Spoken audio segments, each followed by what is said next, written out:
Hello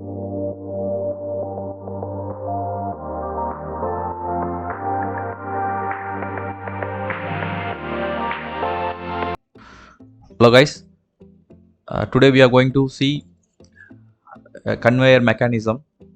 Actually this is not a project demo. We are doing multiple variety and multiple types of conveyor mechanisms according to users requirement.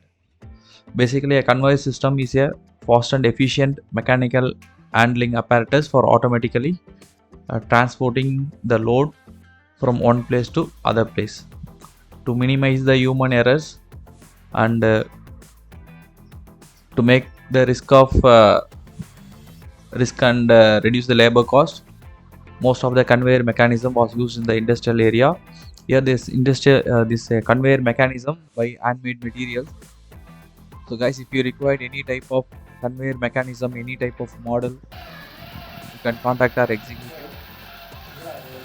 It is a budget friendly and also it will be customizable.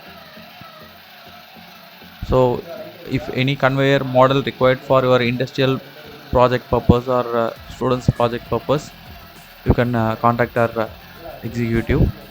Will be delivered in 2 to 3 days. So guys, if you require this type of any other requirements, you can contact us. Thanks for watching. Have a nice day.